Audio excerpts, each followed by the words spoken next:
Hey guys, welcome back to my channel. So today I'm doing this is the, we're going back to Leah Remini for a second on the Scientology front.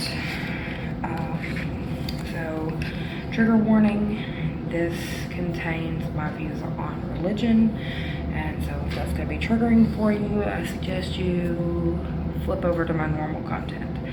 Anyway, we're going to be covering Season 3, Episode 6. It's called The Collection Agency. This focuses more on the money side of Scientology. Now, those episodes are like an hour long, and this took me 2 hours to get through because, oh my god. Whew.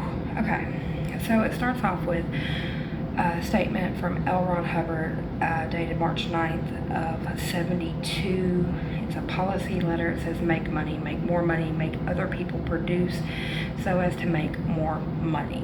So that just tells you the theme of the episode. And it's just a sit down episode. Sorry guys, I have heartburn, so. We talked to Mark and Stephanie Flood, who were Scientologists for a very short period of time.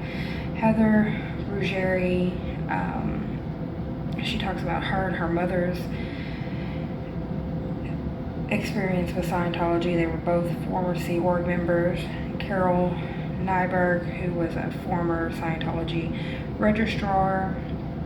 And then Tyler Adams, who was also a former Sea Org member who lost his eye as a Sea Org member. Okay, so let's get into it.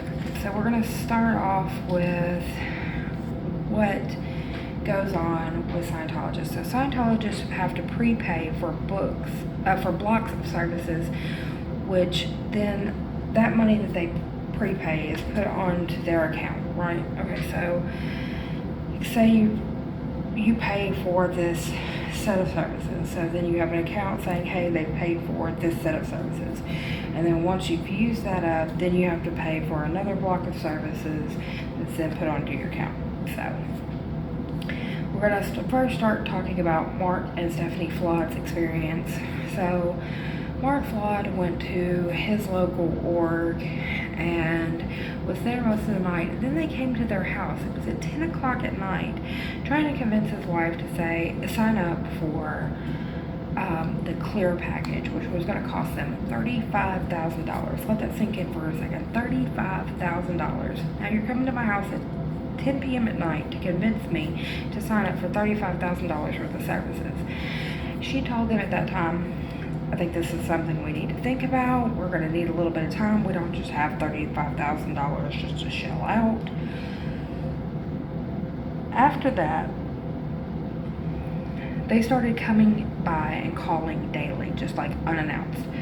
So they showed up at Mark's job unannounced, and like not just one person, like 2 or 3 people just popped up at his job. And he's like, look, you can't come here, but why don't you like meet me at my house like later? So what they would do is they would pop up at their house unannounced.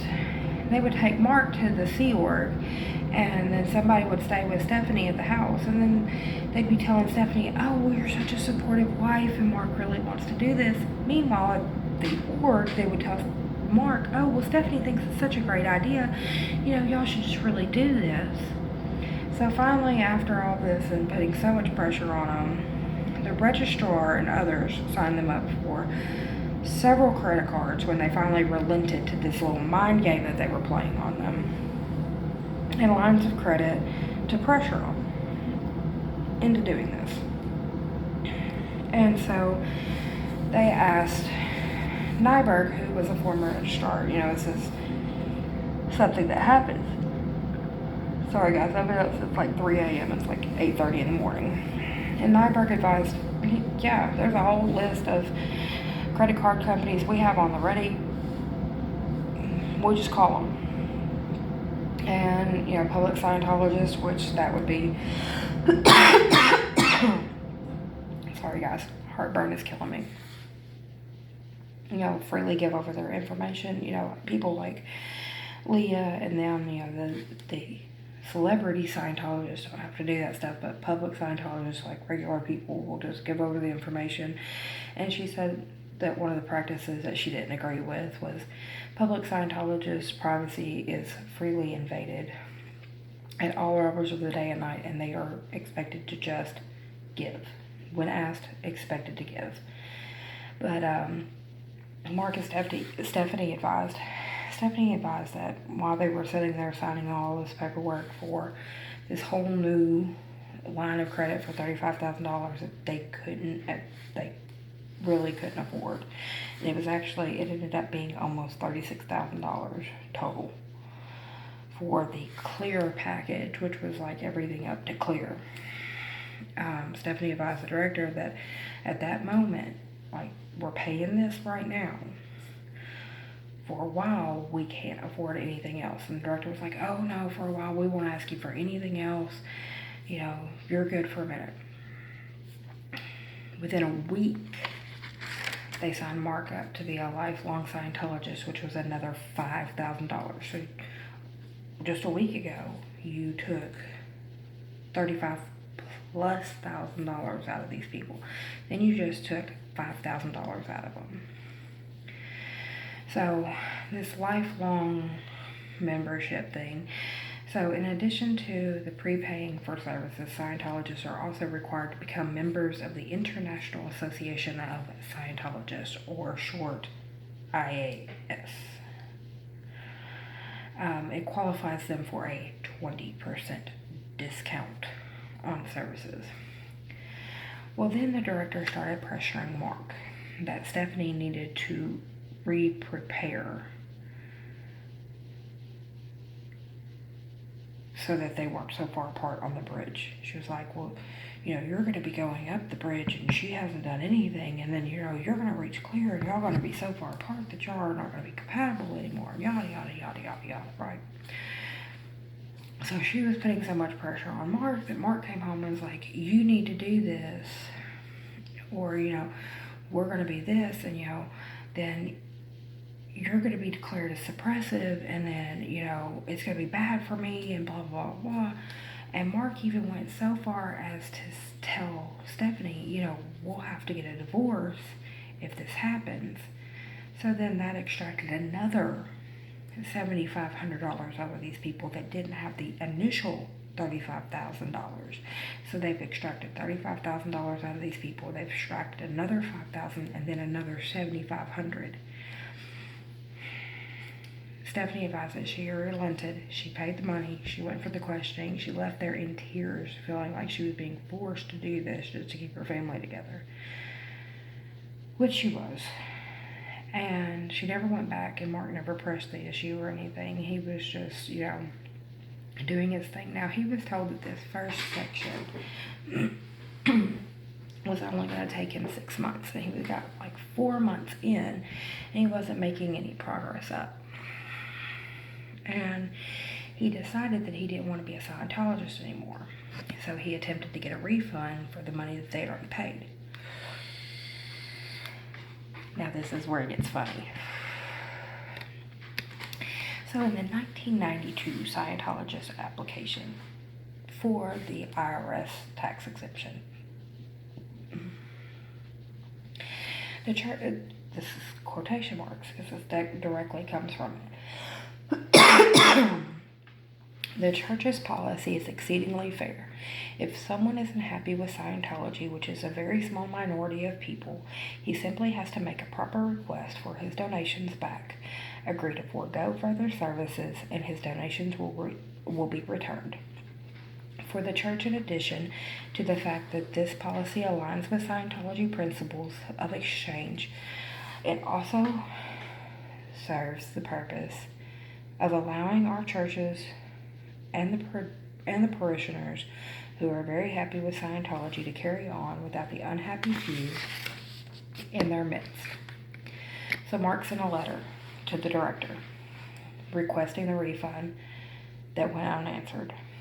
So then he went in person to the org. Him and Stephanie both went. When they went to the org, they were told, when you leave the org, you will not be getting your money back. and they left. And as they were leaving, the registrar said, "That's okay. The money will still be on your books so that when you return in another lifetime, it'll be there for your use." When you return in another lifetime, the money you don't have in this lifetime will still be there for your use.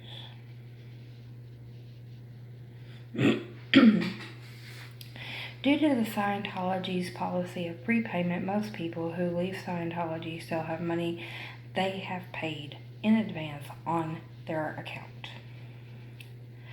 A former staff member from the Flag Org, which is located down in Florida, this person left in 1993, advised that there was approximately $450 million of accounts of unused prepaid services at that org alone, and that was in 1993. 450 million unused prepaid accounts just sitting there. And there are 150 orgs worldwide, so that just gives you any idea how much money they have just sitting around. But they told the IRS that if you're not happy, you can get your money back. Obviously not.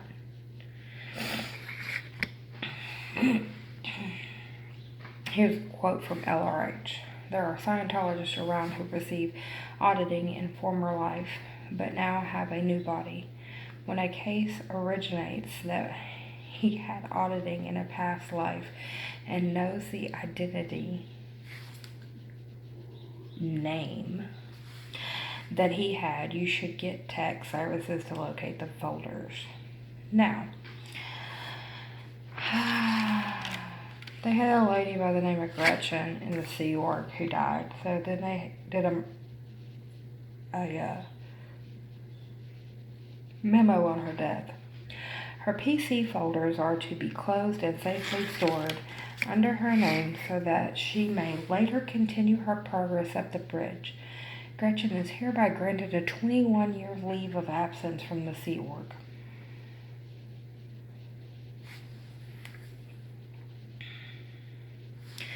I mean,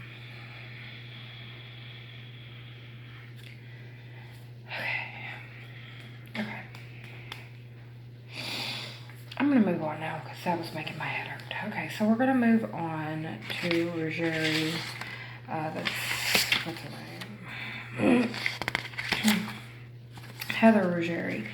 Now, Heather's mostly going to be talking about her mom. She didn't mention her mom's name. Her mom didn't appear in the episode. Heather's mostly appearing for her mom. Her and her mom were in the Sea Org. While her mom was in the Sea Org, her mom got an inheritance from her mother in the amount of $80,000. And her mom, Heather's mom, so Heather's grandmother, was not a Scientologist. Heather's mom was told that she had to give the inheritance was $80,000. She was told by Scientology that she had to give $77,000 or she was going against the greatest good. So Heather's mom initially placed the inheritance in an annuity. But with the pressure from Scientology, she drew it out early and gave the money. But she never got the letters from the IRS stating that she needed to pay the tax penalty for taking the money out of the annuity early. She ended up leaving Sea Org after 25 years. Heather never got into the reasons why her mom left the Sea Org. It doesn't matter. Who cares? Anyway, her mom got a job. As soon as she got a job, she got hit with a garnishment from the IRS in reference to her pulling this money out of the annuity early. She had never gotten all of these letters for the past 25 years of this bill that she had for pulling this money out of this annuity. Thank you, Scientology. Her mom was in the Sea Org. Everything that she got came through the Sea Org. Sea Org knew she was getting these letters from the IRS. But they hid that shit. And let me tell you why they hid that shit. They broke down how much Heather's mom was getting in the Sea Org. So her mom served exactly 29 years in the Sea Org and earned approximately $60,000 total in 29 years. $60,000. That breaks down to $2,068 a year. $172 a month and $39 a week. That's the reason why they weren't giving her notices from the IRS, because the lady wasn't making jack shit being a Sea Org member. I digress. So Heather was kind of on the fence about staying in the Sea Org before her mom's garnishment. Like, her mom had left, and she was just kind of like, do I want to stay here? Do I want to go? Then she finds out about her mom's garnishment, and then at this point, her mom's barely making enough money. She cannot put any money back, so her mom's never going to be able to retire. Her mom is literally going to have to work until the day she dies. So Heather ended up leaving the Sea Org. Her mom has been writing letters attempting to get some of her money back from Scientology. So Scientology replied to her mom in a letter in 2012, and this is what it states. Please be advised that in accordance with the rules of the IAS and the U.S. IAS Members Trust, membership fees and donations are not refundable. You pressured this woman into giving you most of her inheritance. You then not only took most of her inheritance, you made her take it out of an annuity early so that she was penalized. Then you hid the letters from the IRS, which stated that she was being penalized for 20 plus years.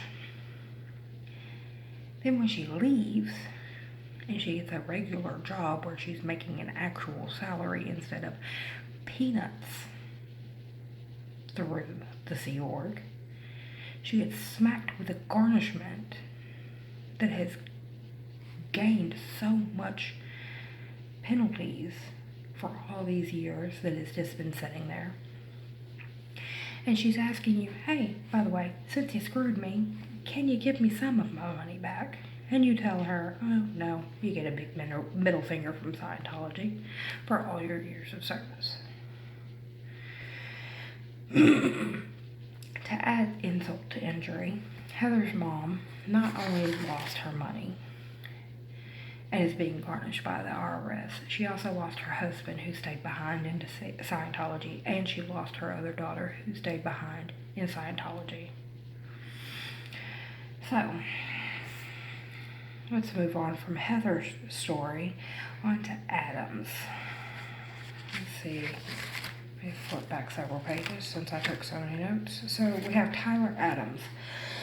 Tyler Adams is another Sea Org member who shortly after joining the Sea Org lost his eye. I'm not joking. The man is still wearing an eye patch to this day, and he lost his eye because he was doing demolition work at the Big Blue Building, which is like the most iconic thing. If you look on my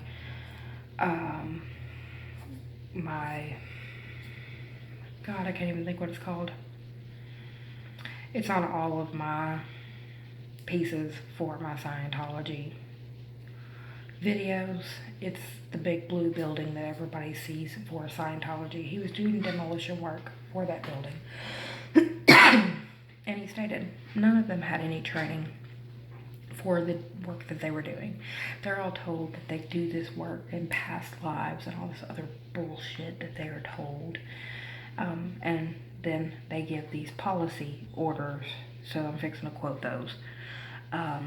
Flag Order 2722, it's called Competency. It's dated 2/5/71. It comes directly from L. Ron Hubbard. A Sea Org member is expected to be able to do any duty assigned. This means trained or not, had it or not. If a Sea Org member cannot set up, organize, and perform any duty required, he is open to a charge of stupidity, and stupidity is in all caps. Policy letter on freeloaders. Oh, I'll get to freeloaders in a minute. So that's the flag order for that. So he states that he's a kid. They're in there with hammers, no electricity, like string lights. He said the safety glasses are scratched up. You can't see through them, dust and dimly lit. Somebody's ripping some stuff out. He loses an eye shortly after he gets back. He's back into the hospital for stitches in his hand, stitches in his leg from a saw being dropped on his leg. So, I mean, he's constantly being injured, being patched up, but every time he's sent to the hospital to be patched up, he's sent with handlers who tell the doctors what's going on, instead of him telling the doctors what's going on, so that there's no eyes looking at the organization. Anyway, so after he lost his eye, his mom got diagnosed with cancer. He requested to go see her. He was allowed one time. The second time, his mom was starting an experimental treatment. He wanted to go see her. He was declined to go see his own mom. And he snuck out and he ran to go see her. They brought him back. And he was like, he called them on their bullshit. And he was just like, look, I'm not having fun. Y'all declined me to go see my mom. Then you bring me back. And so they're like, okay, well, if you want out, then you have to sign all these papers. And by the way, here's your freeloader bill. And they billed this man for $40,000 worth of services after he lost his fucking eye. And here's the policy on freeloaders. Dated 1/17 of 91, such contract breakers are to be designated as freeloaders. Accounts should be sent each one of these persons a statement. The list is retroactive as far back as the org has any record. And then Nyberg, who used to be the registrar, even states that the person who is actively collecting the money from them gets a commission on actively collecting the money from them. To add even more insult to injury, in Adam's case, he was told he couldn't even stay in freaking Los Angeles close to his mom. He had to be sent back to Boston to live with his dad for a while. I mean, it's ridiculous. You can't tell somebody where to live. If he wanted to live in Los Angeles on the freaking park bench in front of your blue building, he can. It's a free country. Scientology, you don't own it. I'm so sorry, guys. My throat is just giving out on me. But so we're going to go on to Nyberg. She's going to round out the rest of this, and we're going to be done. So Nyberg is going to tell you about the registrar's perspective. So we're going to go directly into a policy from Nyberg. It's the HCO policy letter. It's dated 2/21 of 61. This comes directly from L. Ron Hubbard. It says control equals income. Dominance of others is a control system. We are not looking for pleasant control. We are looking for effective control. And she said that they were to get money by Thursday at 2. It was a rule. No money equaled big problems for registrars. People did not complain or kick people out of their homes because they did not want to be reported to ethics. So if registrars showed up at your freaking house and it's like 11, 12 o'clock at night and they're not leaving, you didn't complain, you didn't kick them out, you just had to deal with it. I'm sorry, not around here. You better get your ass out of my house. So Nyberg she estimated she made about $2 or $3 million a year, and she was a registrar for 12 years. So she made Scientology a pretty good chunk of change. She said things changed for her when, in 2007, Scientology demanded that its parishioners purchased the reissues of the entire basic Dianetics and Scientology materials. And she said registrars were under intense pressure to sell packages priced at $3,000 to $5,000 for books and lectures on CD. She said so she would do her daily thing, and then starting at 10 o'clock at night, she would have a supervisor over her, watching her call all around the world until like 4 o'clock in the morning, trying to sell these reissues. And she said she just turned 61 years old and she was trying to do this. There's a big problem with that. One, what the hell are you reissuing? L. Ron Hubbard's been dead for years. I mean, it's not like you're finding anything new from L. Ron Hubbard. As far as I know, he isn't back from the dead or anything. We haven't had a zombie apocalypse or anything, so why are you reissuing anything? And two, why are you bugging people to buy something if they already own it? So, sorry guys, I gotta get comfortable. Nuremberg talked about how one day she just snapped. So she went, she took the bus in, she went to the rental car company, she rented a car where she got the Scientology discount, she hid the car, and every day she'd bring in a tote on the bus with like as much crap as she could pack in it, and she would hide it in the car. And then Thursday at 2, or whatever day at 2, like their day ended early, she made a break for it and she ran. And she left.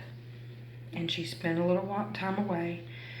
And she said that she went to her mom's house and she just slept and watched TV because she spent so many years not watching TV. And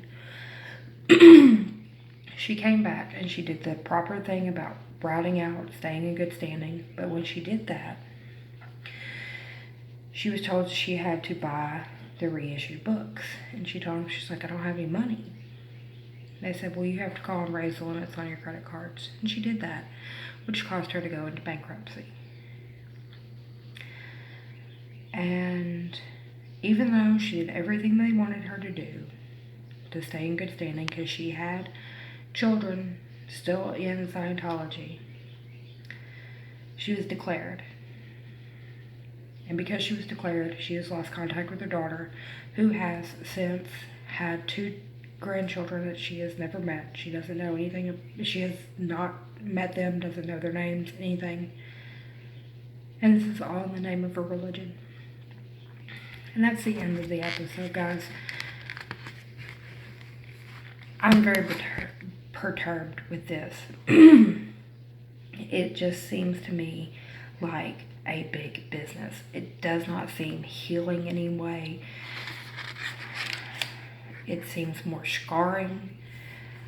The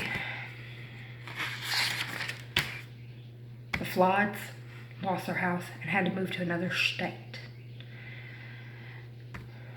Heather Rougier is having to help her mother in any way she can. She doesn't even have a high school education because she was a lifelong Scientologist. So she's trying to do the best she can. Carol Nyberg luckily met a new guy, got married a year ago, and is attempting to put her life back together. Tyler Adams is still dealing with a lot of emotional scars from his physical injuries that he got being a Scientologist. I mean, these people are carrying around a lot of baggage from something that's supposed to be a religion, that's supposed to make you feel better about yourself, and supposed to be uplifting. And per everything that Scientology is putting out there is supposed to be the best thing out there for you. Everybody that we've heard from is walking around worse off for having been in Scientology than anybody I know. So like always, I'm going to continue to speak out against this. Like I said, I have my other series going on, and I've got some things in the works on that I will reveal to you guys at a different time and date. I have one more episode on Leah that I've got to watch and go through. Don't know if it's going to be today because, like I said, it took me 2 hours to get through this one because there's so much information. But I will get to it, guys. If you have any questions, comments, or concerns, leave them in the description box down below. And guys, let me know what you think in the description box, in the comments down below on any of my social media. And if you have anything, send it my way, guys. I'm looking into this deep, delving deep. I do have, somebody sent me a 300 and something page FBI thing that I'm piecing together. It is like Whiteout City, but I am going through it, and I promise I will have it on an episode soon. But anyway, guys, I will see you on the next one. Bye for now.